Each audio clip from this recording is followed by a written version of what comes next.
A very good evening, class 7th. How are you all? In the last video, I explained to you about the small intestine and liver. Liver comes in the digestive glands. Small intestine is a part of the alimentary canal, and the liver, pancreas, these are the digestive glands. So I explained to you about the liver also. The liver is a reddish brown gland which is situated at the upper part of the abdomen in a right hand side. And what is the function of the liver? It secreted bile juices, and bile juices helps in the breakdown of fats. They break fat into small droplet of fat that is easily absorbed in our blood. Okay, so this is about the liver, जो कि मैं आपको already explain कर चुकी हूँ. Now today I am going to talk about pancreas. Pancreas is a large cream colored gland located just below the stomach. आपके stomach के नीचे situated होता है pancreas, and it secretes pancreatic juice. And these pancreatic juice acts on the carbohydrate and protein, and they break into a simpler form. आपके carbohydrate को और आपके protein को ऊपर वर्क करता है pancreatic juice, और उनको break down करने के बाद उनको simpler form में convert करता है. नंबर 3 आता है आपका इंटेस्टाइनल जूसेस, जो कि स्मॉल इंटेस्टाइन की जो वॉल है वो खुद सिक्रीट करती है. That is called intestinal juices. That is also comes in the category of digestive juice, जो कि हमारे फूड के डाइजेशन में हेल्प करते हैं.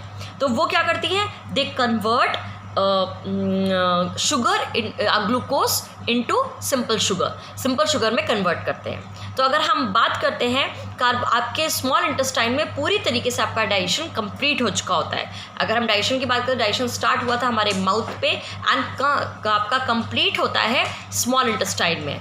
तो आपका कार्बोहाइड्रेट ब्रेक डाउन हो गया, कार्बोहाइड्रेट ब्रेक हो गया आपका सिंपल शुगर और ग्लूकोज में.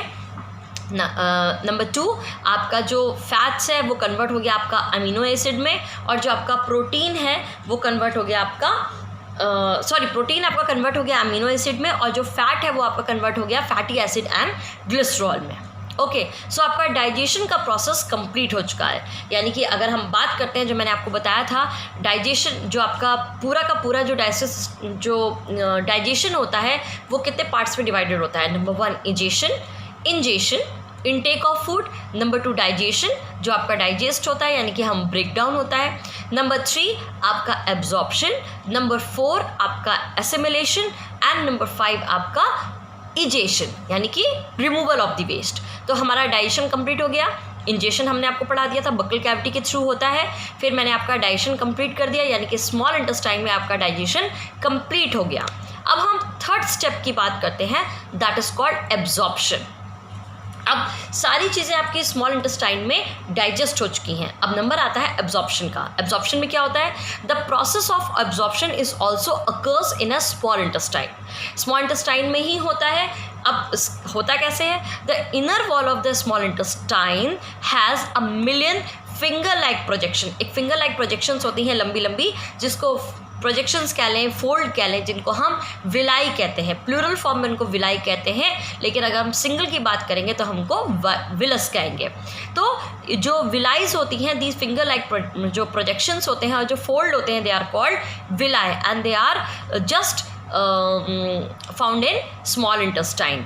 अब जो विलाई होती है, जो विलस होता है, each villus is having network of capillaries होती हैं उसमें बहुत सारा, और ये विलाई जो होती है that increase the absorption area, बढ़ाती हैं. अब जैसे हम एक नॉर्मल बात करते हैं, अगर हम गाड़ी में बैठते हैं, आपको एग्जांपल देती हूँ, अगर आप बस में जाते हो या आप कार में जाते हो, अगर आप पीछे वाली सीट पे बैठते हो तो आपसे क्या कहा जाता है? थोड़ा आगे पीछे होके बैठिए. So you are able to adjust in that seat properly. अगर आप सब के सब पीछे होके बैठेंगे या सब के सब आगे होके बैठेंगे, so you are not able to adjust in that particular seat. But अगर हम लोग आगे पीछे होके बैठते हैं, सो हमको ज़्यादा स्पेस मिलता है, ज़्यादा सरफेस एरिया मिलता है, और हम उसमें एडजस्ट हो सकते हैं. सेम ऐसे ही जो आपके विलाइज होते हैं, they increase the surface of the small intestine and they helps in absorption of nutrients into the blood, वो इंक्रीज कर देते हैं हमारे इंटेस्टाइन के एरिया को, ठीक। So we can say that villi increase the surface or provide large surface, and that was also helpful in the absorption of nutrients in the blood. Okay, so absorption का समझ में आया। अब जो सारा का सारा जो न्यूट्रिएंट आपका डाइजेशन के बाद जो न्यूट्रिएंट्स हमको मिले थे वो सब के सब हमारे क्या हुए, ब्लड में एब्जॉर्ब हो गए, ठीक। एब्जॉर्प्शन का पॉइंट हो गया। अब हम बात करते हैं हमारे एसिमिलेशन का। एसिमिलेशन मैंने आपको बताया था, एसिमिलेशन का मतलब होता है डिस्ट्रीब्यूशन। एब्जॉर्ब हो गया ब्लड में, फिर ब्लड क्या करता है, वो सारे के सारे न्यूट्रिएंट्स को लेके सारे बॉडी पार्ट्स में जाता है, सारे बॉडी पार्ट्स में मूव होता है, तो उसको हम कहते हैं डिस्ट्रीब्यूशन, एसिमिलेशन, और we can say that distribution of nutrients blood के थ्रू होता है। जहाँ पे जो चीज़ चाहिए होती है वहाँ पर वो चीज़ पहुँच जाती है। Blood carries the absorb blood from the small intestine to different organ of the body where it is used to build complex substances. अलग अलग जो सब्सटेंस हमको चाहिए होते हैं, जैसे प्रोटीन चाहिए होता है हमारे बॉडी बिल्ड के लिए, हमको ग्लूकोज चाहिए होता है हमको एनर्जी के लिए, अलग अलग हमें अमीनो एसिड चाहिए होता है हमारे जो रिपेयर करने के लिए हमारे टिश्यूज़ को। तो जहाँ पर जो चीज़ होती है, आपने देखा होगा कभी आपको चोट लगती है कहीं पर, तो धीरे धीरे आपकी जो स्किन है वो उसमें एक थोड़ी सी क्लॉटिंग होती है, क्लॉटिंग होने के बाद उसमें हल्की हल्की सी वाइट सी स्किन आने लगती है, फिर धीरे धीरे आपकी वो जो क्लॉटिंग होती है वो उखड़ने लगती है, उसके बाद आपकी वाइट स्किन आने लगती है, फिर धीरे धीरे आपकी नेचुरल स्किन आ जाती है। इसको हम लोग कहते हैं रिपेयरिंग ऑफ टिश्यूज़। तो जहाँ पर हमारी बॉडी को जो चीज़ भी चाहिए होती है वो न्यूट्रिएंट हमारी बॉडी को मिलता है, क्योंकि वो ब्लड के थ्रू हमारी पूरी बॉडी में डिस्ट्रीब्यूट होता है। प्रोटीन हमें चाहिए होता है हमारी बॉडी बिल्ड के लिए, मिनरल्स वाइटामिन्स चाहिए होते हैं हमारे, प्रोटेक्टिव फूड होता है वो हमको प्रोटेक्ट करने के लिए, हमको जो हम कार्बोहाइड्रेट और फैट्स खाते हैं वो हमको एनर्जी के लिए चाहिए होता है। तो जहाँ जहाँ हमको जो जो चीज़ों की ज़रूरत होती है वो ब्लड के थ्रू हमारे पास पहुँच जाती है और हमारी बॉडी उस चीज़ को यूटिलाइज़ करती है, और उसी तरीके से हमारा ग्रोथ और डेवलपमेंट होता है। That is clear to you. So हमारा कौन कौन सा पार्ट कंप्लीट हो गया, हमारा इंजेशन कंप्लीट हो गया, हमारा डाइजेशन कंप्लीट हो गया, हमारा एब्जॉर्प्शन कंप्लीट हो गया, और हमारा एसिमिलेशन कंप्लीट हो गया। अब हम बात करते हैं इजेशन। इजेशन की, इजेशन मतलब होता है removal of the undigested food, जो हम बाहर निकाल देते हैं जिसकी हमको ज़रूरत नहीं होती। अब सारा का सारा डिस्ट्रीब्यूशन हो चुका, सारे ब्लड में जो चीज़ें पहुंच गई। अब क्या हुआ, जो हमारे पास अनडाइजेस्टेड फूड बचा है उसका क्या होगा।